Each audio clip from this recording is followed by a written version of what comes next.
भाइयों एवं बहनों, जय श्री गुरुदत्त।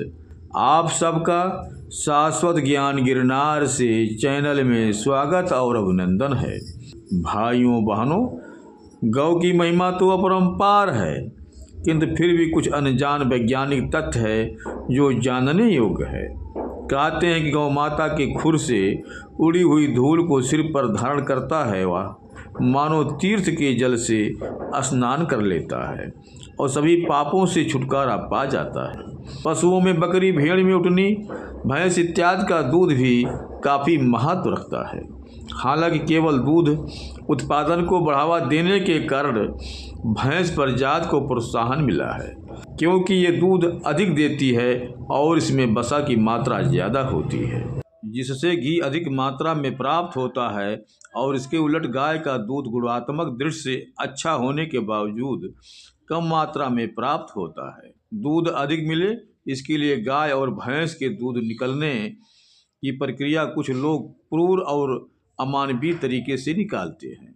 गाय का दूध निकालने से पहले यदि बछड़ा बछिया हो तो पहले उसे पिलाया जाना चाहिए, पर वर्तमान में लोग बछड़े बछिया का हक कम कर देते हैं, साथ ही इंजेक्शन देकर दूध बढ़ाने का प्रयत्न करते हैं, जो उचित नहीं है।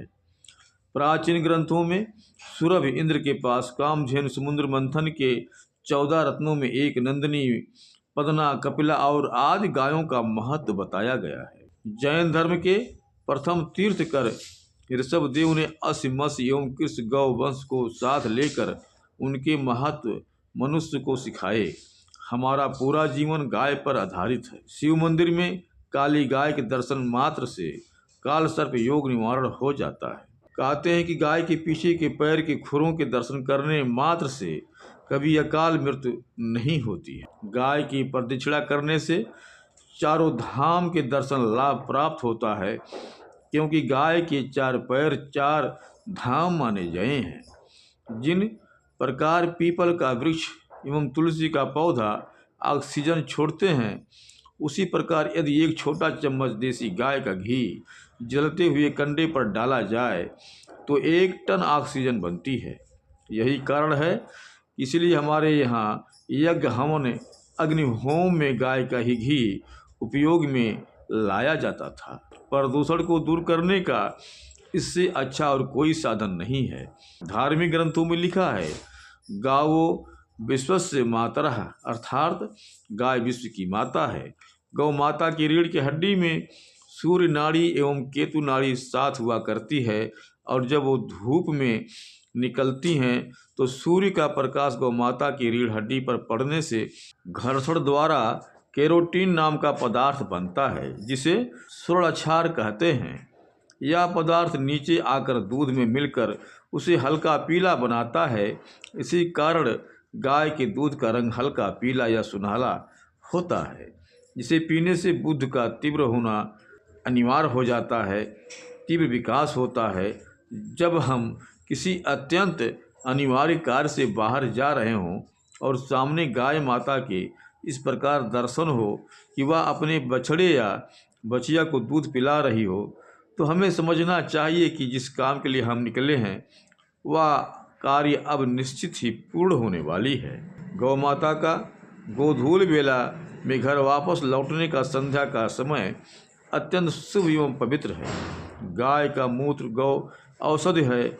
माँ शब्द की उत्पत्ति गौमुख से हुई है और मानव समाज ने भी माँ शब्द कहना गाय से सीखा है। जब गौ वत्स रंभाता है तो माँ शब्द गुंजायमान होती है। गौशाला में बैठकर किए गए यज्ञ हवन जप तप का फल कई गुणा मिलता है। बच्चों को नज़र लग जाने पर गौ माता की पूंछ से बच्चों को झाड़े जाने से नज़र उतर जाती है। ऐसा उदाहरण पूतना उद्धार में भगवान कृष्ण को नज़र लग जाने पर गाय की पूंछ से नज़र उतारने का ग्रंथों में भी पढ़ने को मिलता है। गौ के गोबर से स्थान का लीपने से स्थान पवित्र होता है। गौमूत्र का पावन ग्रंथों अथर्ववेद, चरक संहिता, राजितपटु, बाणभट्ट, अमृत सागर, भाव सागर, संस्कृत संहिता इत्यादि में सुंदर वर्णन मिलता है। काली गाय का दूध त्रिदोष नाश के लिए सर्वोत्तम है। रूसी वैज्ञानिक सिरोविच ने कहा था कि गाय के दूध में रेडियो विकिरण से रक्षा करने की सर्वाधिक शक्ति होती है। गाय का दूध एक ऐसा भोजन है जिसमें प्रोटीन, कार्बोहाइड्रेट, दूध, शर्करा, खनिज लवण, वसा आदि मनुष्य शरीर के पोषक तत्व भरपूर मात्रा में पाए जाते हैं। गाय का दूध उपयोगी रसायन का उत्पादन करता है। ऐसी जानकारी वैज्ञानिक शोध की एवं धार्मिक ग्रंथों में दर्शाई गई है। आज भी कई घरों में गाय की रोटी रखी जाती है और कई स्थानों पर संस्थाएं गौशाला बनाकर पुण्य कार्य हो रहा है। साथ ही यांत्रिक कत्लखानों को बंद करने का आंदोलन, मांस निर्यात नीति का पुरजोर विरोध एवं गौरक्षा पालन संवर्धन हेतु सामाजिक धार्मिक संस्थाएं एवं सेवाभावी लोग लगातार संघर्षरत हैं। यहाँ तक कि इस्लाम धर्म के गुरु मोहम्मद पैगंबर ने कहा था कि गाय का मांस हराम है क्योंकि गाय केवल दूध देने के लिए है। दुख की बात यह है कि उनकी ये सीख आज कोई मानने को तैयार नहीं है और गाय का भी राजनीतिकरण हो रहा है। इसके अलावा कुछ लोग गाय को आवारा भटकने बाजारों में छोड़ देते हैं। उन्हें इनके भूख प्यास की कोई चिंता नहीं होती। लोगों को चाहिए यदि गाय पालने का शौक है तो उनकी देखभाल भी आवश्यक है, क्योंकि गाय हमारी माता है एवं गौ रक्षा करना हमारा प्रथम कर्तव्य है। भाइयों एवं बहनों, अब हम अपने शब्दों को यहीं पर विराम दूंगा। पुनः मिलेंगे अगले वीडियो में। जय श्री गुरुदत्त, जय श्री गुरुदत्त।